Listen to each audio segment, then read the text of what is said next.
name's Jeff Rosser, and this is my assistant instructor, Randall Miller, and we're here to talk to you about some applications for Taegeuk Jang. All right, so in another video, we talked about the end of the poomsae. For this video, I want to talk specifically about this and this technique. Okay, these, if we just look at them on face value, they don't really make a lot of sense. I know for many years I struggled to really understand what these techniques were, and then as I grew as a martial artist, I started seeing things a little bit different.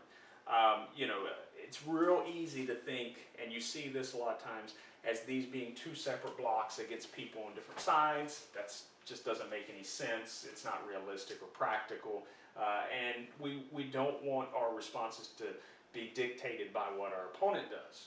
In other words, I don't want to wait till he attacks and then see the attack, pick the appropriate defense, and then react. It's too slow. I've already been hit. Instead, I want to be trained to move using these techniques and tactics without thinking. But I also need to be able to use them in a lot of different situations against a lot of different attacks. So it doesn't matter what I'm doing the same thing every time, even though the attack may be different. So going back to this one, how can we use that? Well, for example, if he throws a punch, key thing, he throws a punch, I can always just raise this arm, go ahead, and shield myself, right? But I also want to be able to counter strike. Now, if you notice in the poomsae when we do this, we're actually shooting our rear leg back. So we're not stepping forward with our front leg, we're actually shooting our rear leg back. That's actually going to help me advance towards him.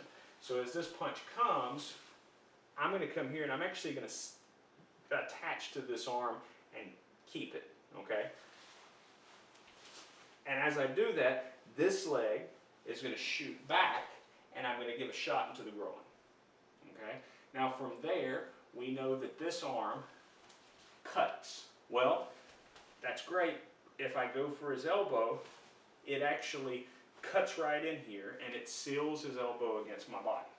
Well, this is where I can get a good wrist lock, because this hand goes from here to an uppercut, okay? Well, again, here's where we started. As I cut in and bring this uppercut, I end up with a wrist lock. So cutting in, wrist lock.